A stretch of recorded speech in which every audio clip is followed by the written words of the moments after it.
어렸을 적에 여름방학이나 겨울방학을 하면 꼭 개학할 때 밀려서 숙제를 하거든요. 그래서 문제는 뭐냐면 일기인데요.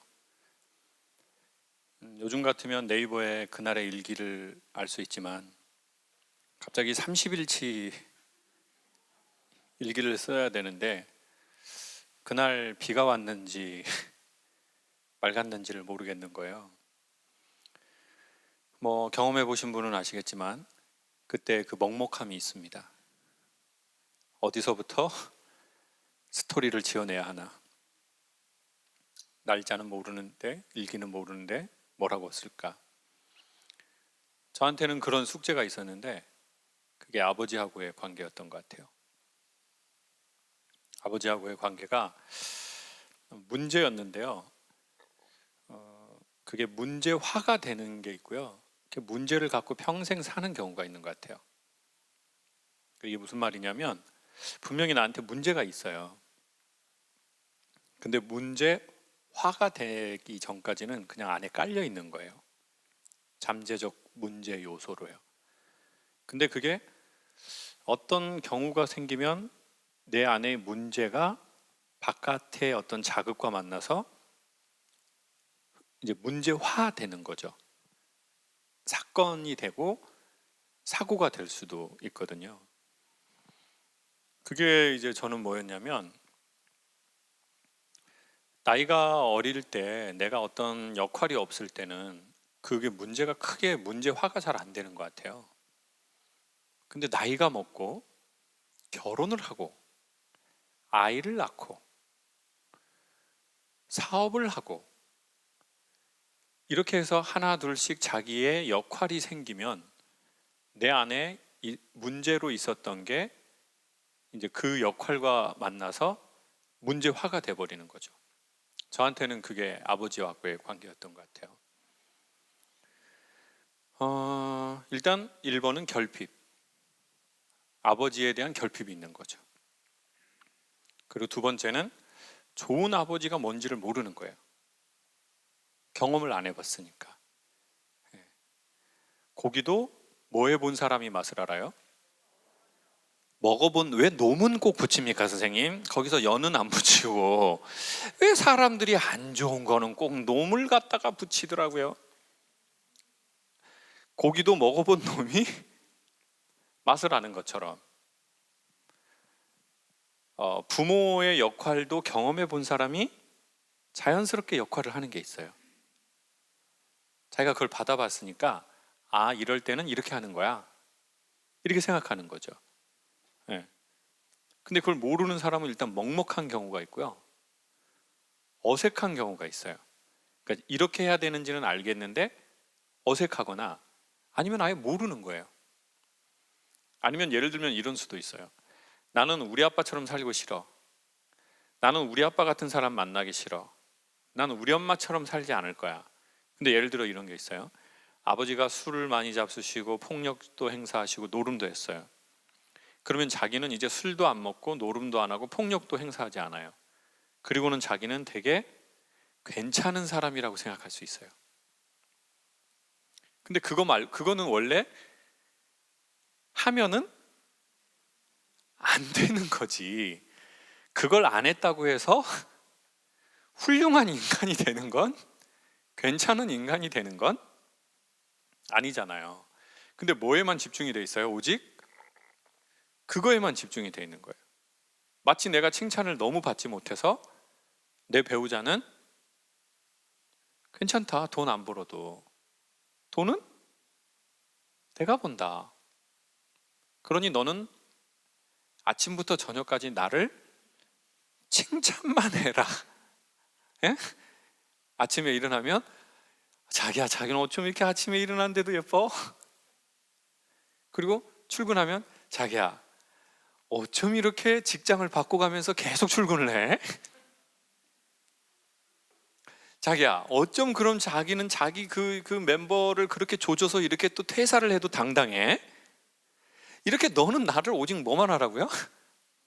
칭찬만 어떤 상황에서든 해라. 나머지는 내가 다 알아서 하마.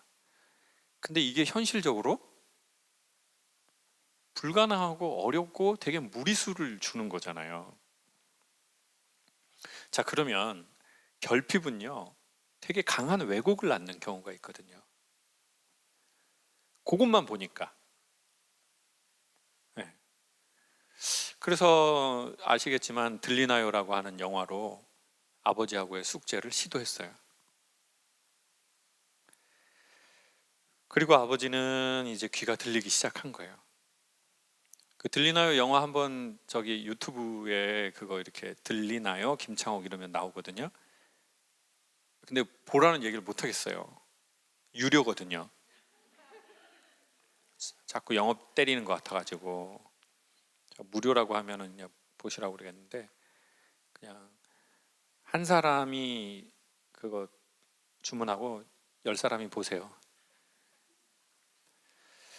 아, 근데 거기에 보면 되게 웃음이 나는 장면이 많아요. 저희 아버지가 수술을 하고 막 너무 아파, 너무 아파 막 이래요. 그래서 막내 누나가 엄마한테 아따 엄마 손 좀 잡아주시오 아빠 손.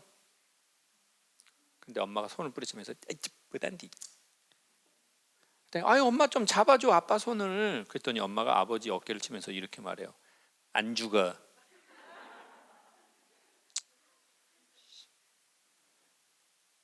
웬만한 배우하고는 비교가 안 되는 포스가 있어요. 그게 아마 삶이 너무 힘들게 너무 어렵게 오래 살아서 그러나 봐요.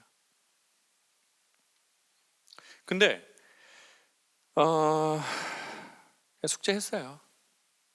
아버지는 소리가 들리고. 저희 집은 엄마가 저한테 하고 싶은 말이 있으면 바로 안 하거든요. 일단 누나한테 한번 바운딩을 해서 여러분 그 농구도 그런 거 알죠? 그 바구리에 바로 넣는 방법이 있고 옆에 뭔가를 쳐서 거기 딱 들어가게 하는 방법이 있잖아요. 저희 엄마는 주로 그 기술을 이용해요. 주로 둘째나 셋째한테 쳐서 그 말이 저한테 들어가게 해요. 근데 이제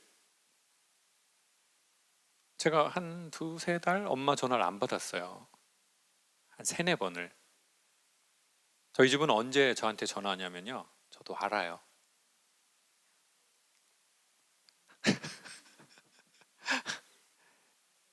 일 번이 뭘까요? 돈이 필요할 때예요. 2번, 아버지가 문제를 일으켰을 때. 그거에 대한 하소연이나 그런 거예요. 나머지는 거의 통계적으로 없어요.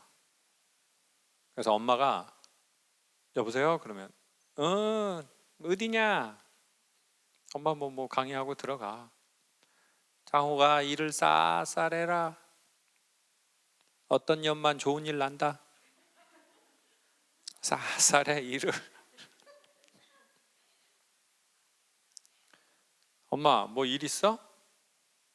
엄마 뭐라고 할까요? 없어. 뭔 일이 있다냐? 엄마는 3년 살면 뒤져? 엄마는 없어. 그러면 이제 저도 알았어 엄마 또 전화할게. 그리고 끊고 30분 안에 셋째 누나가 전화가 와요. 이 루틴이 제 머리에 아예 이게 나 있어요. 길이. 옛날에는 저도 어리버리하게 몰랐다가 여보세요? 창호가 왜? 엄마 전화 안 한? 왔었는데 엄마가 뭐래? 별 얘기 안 하던데? 아니 창호가 아빠가 아버지가 왜 또? 아니 아빠가 그 대소변을 조금 옷에다가 그거 한지는 좀 됐거든 가끔씩. 근데 그건 어른들이 뭐 전립선 약해지고 그러면 그냥 그렇게 한대 남자들이 나이 먹으면. 근데 그 아빠가 요즘에 그 저녁에 자다가 소변 보러 가시다가 자꾸 헛것을 본대. 뭔 소리야? 아니, 아빠가 자꾸 그 검정 옷 입은 사람이 아빠를 데려가려고 한대. 그래가지고 아빠가 너무 무서워가지고 엄마가 전화가 왔더라고. 네가 한번 전화해봐봐. 내가 퇴마사는 아니잖아, 누나. 나 강사야, 퇴마사가 아니라. 내가 그걸 어떻게 해? 그, 그 검은 옷 입은 분이 내가 뭐 청와대에서 오신 분인지 내가 뭐 저기 어디서 오신 분인 줄 알고 내가. 알았어. 근데 또 엄마가 전화 왔어요. 전화를 또 안 받았어요. 전화를 왜 안 받았냐면 일이 한 8개월 없었잖아요. 제가 매달 돈을 보내드렸거든요. 엄마랑 아빠한테 따로. 근데 이제 그걸 못 보낸 지가 한 이제 여러 달이 된 거예요. 그 또 자식 입장에서 약간 그런 거 있잖아요. 내가 매달 돈을 보내다가 돈을 못 보내면 좀 전화하기가 그런 게 있어요. 엄마는 뭐 됐어 있는 거 쓰고 뒤지면 돼. 엄마는 뭐 이제 먹도 안 해. 너희 애비도 반은 송장이야. 이렇게 말은 하는데 또 제 입장은 그게 아닌 거예요. 다시 또 다른 누나가 또 전화 왔어요. 전 누나 넷이나 있거든요.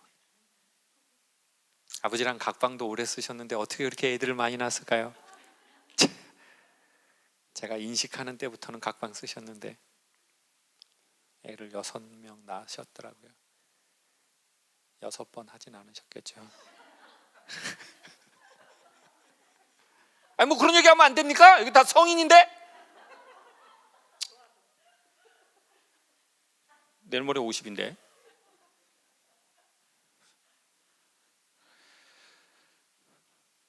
누나가 전화가 왔어요. 누나는 요양원에 있거든요. 요양원에 그 요양보호사 뭐 이런 거. 누나가 너무 잘 알죠. 간병인이니까. 창호가 아버지가 치매 초기 같아.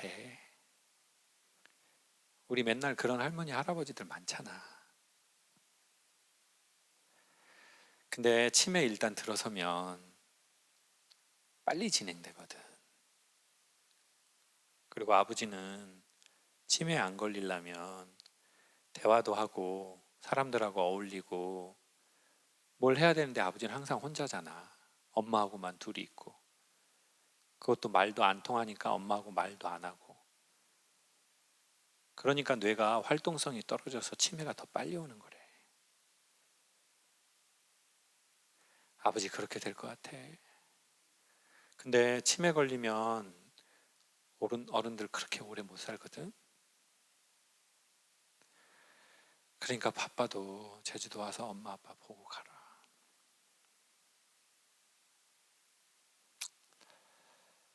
그래. 엄마한테 따로 전화할게 내가.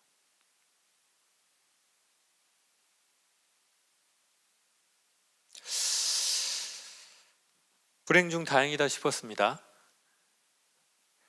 아버지가 제가 누군지를 못 알아보기 전에 아버지하고 숙제를 한 번은 했으니까요.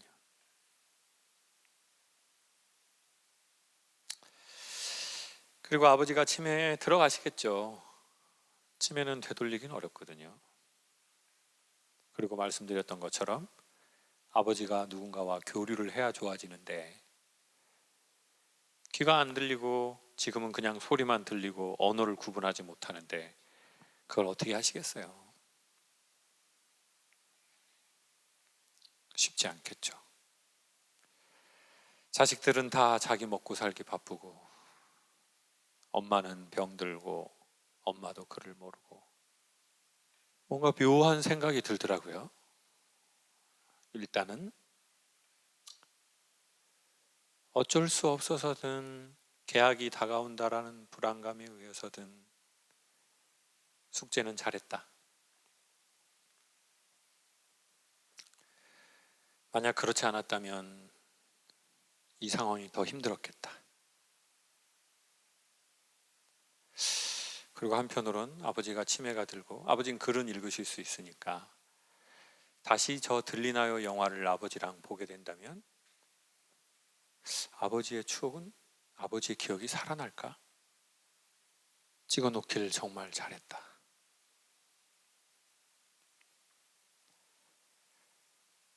그 투자자가 없었거든요. 그래서 이제 저랑 감독님이랑 분할해서 투자를 했어요. 50대 50, 하프 앤 하프. 그리고는 코로나 때 개봉했고,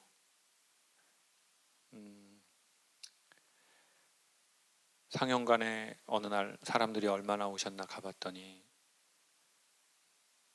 저하고 직원분들하고 3명 갔는데 비디오 방인 줄 알았어요. CGV 비디오 방 가보셨어요? 라면 끓일 뻔했네요. 그 넓은 공간에 3명밖에 없어서 인사하려고 준비도 했는데 인사할 일도 없더라고요. 한 4천만 원 정도 그때, 그래서 까먹었죠. 근데 40억짜리 로또 맞은 것 같더라고요. 아버지 치매 왔다는 얘기 듣고 생각해보니. 돈 많은 사람은 부자고요. 잘 사는 사람은 추억이 좀 많은 사람이래요. 돈은 추억을 만드는데 좀 유익한 물질이고요. 돈이 없다고 추억을 못 만들진 않고요. 돈이 있다고 추억을 많이 만들진 않고요. 추억을 만들기에 다양한 장르를 제공해 줄 수 있는 유익한 물질, 돈이요. 어쩔 수 없이 숙제했는데요. 큰 도움 본 것 같아요. 사실 저 아버지가 치매 걸려서 저를 못 알아봐도 그렇게 힘들진 않을 거예요. 왜냐하면 전 아버지하고 정서의 교류가 아예 없이 48년을 보냈으니까요. 근데 어쩔 수 없어서라도, 나한테 문제가 생겨서라도 그거 막으려고 한 숙제인데, 그 숙제 때문에 아버지하고 담은 추억을 영상으로 남겨놓게 됐으니 참 고마운 일인 것 같아요. 제가 올해 정말 잘했다 생각하는 거 몇 개가 있거든요. 그 중에 하나가 뭐냐면, 제가 PT를 한 40번 받았어요. 근데 이제 선생님이, 저는 매체가 몇 번 받았는지 모르잖아요. 언제 할까요? 선생님이 결제하라고 얘기할 때 제가 보통 10회권 끊는데 원장님이 조심스럽게 얘기하더라고요. 김창욱 회원님, 저기 교수님, 예 원장님, 저기 티켓 다 끝났는데 20회 하시면 5% 할인해 드리거든요. 그래서 20회 했어요. 정말 잘한 거, 올해 디스크 치료 핑계로 PT 받은 것 같아요. 선생님이 가끔 시간 안 맞을 때 저 혼자 가서 운동하거든요. 그러면 운동의 효과가 30, 40%도 안 돼요. 왜냐하면 혼자 있으면 안 하고 싶으면 안 해버려요. 그리고 무겁게는 또 안 해요. 그리고 운동하러 온 건지 유튜브 보러 온 건지 모르겠어요.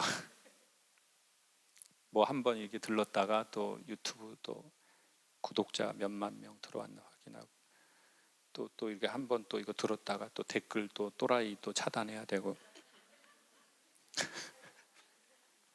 또 한 번 들었다가 또 온오프 믹스에서 사람 몇 명 신청했나 보고, 또 한 번 들었다가 뭐 운동이 30-40%도 효과가 없어요. 그때 알았어요. 선생님이 있으면 어쩔 수 없어서 하는 게 제가 보기엔 60-70%예요. 돈 냈으니까 하는 거고 하기 싫은데도 선생님이 있으니까 어쩔 수 없이 또 하는 거고. 여러분, 시간 지나서 보면요, 우리 삶에 되게 괜찮은 걸 건설한 것은 대부분 딱 두 가지인데, 첫 번째, 사랑해서 했다. 두 번째, 뭐죠? 제가 앞에 다 깔아드렸잖아요, 여러분. 내 돈 내고 싶지 않아서 했다? 뭔 이런 말도 안 되는 답이 나오나요, 선생님? 예? 어쩔 수 없어서 했다. 시간 지나고 봐서 우리의 삶을 건설한, 긍정적으로 건설한 건 두 가지였어요, 전. 사랑해서 했다. 어쩔 수 없어서 했는데 그게 결국 나한테 도움이 되었다. 그래서 어쩌면 그 어쩔 수 없음은 나를 지켜주는 보호막 같다는 느낌이 들어요. 저희 담당 PD하고 같이 운동을 해요. 그래서 저한테 PD한테 계속 확인을 해요. 했어? 했어? 편집은 안 해도 운동은 해. 그렇게 말하면 편집도 하겠죠. 운동만 하고 편집 안 하면 완전 진짜 새로 누군가가 들어와야죠. 어느 날 PD가 그러더라고요. 소장님, 제가 운동을 좀 많이 했고 몸도 좀 좋아졌는데 소장님이 중간중간 물어볼까 봐 제가 하는 게 있거든요. 때로는 감시라고 생각하고 때로는 귀찮기도 하고 때로는 돈 때문에 아깝고 여러 가지 이유가 있는데요. 그럼에도 불구하고 반복해서 했던 그것이 자기의 것이 된 거가 되게 많은 것 같아요.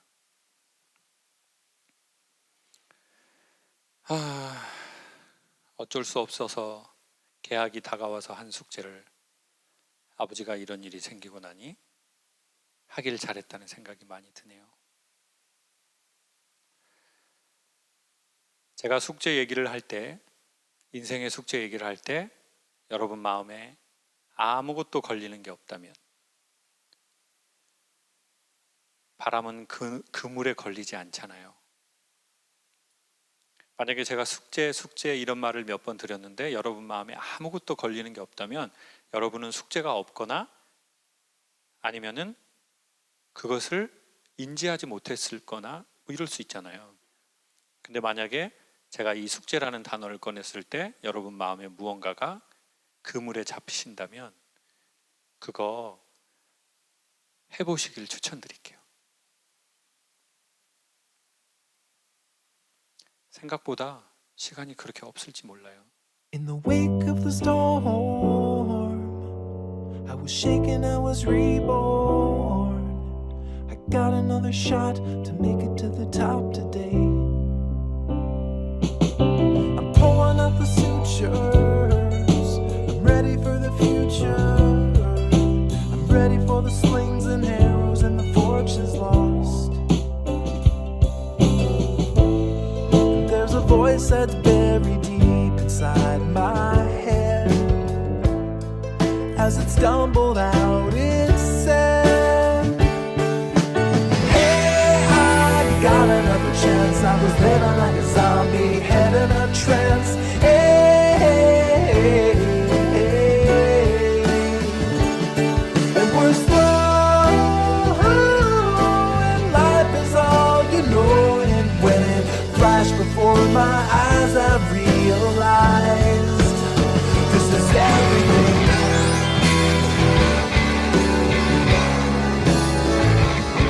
And when it flashed before my eyes, I realized this is everything. Hey,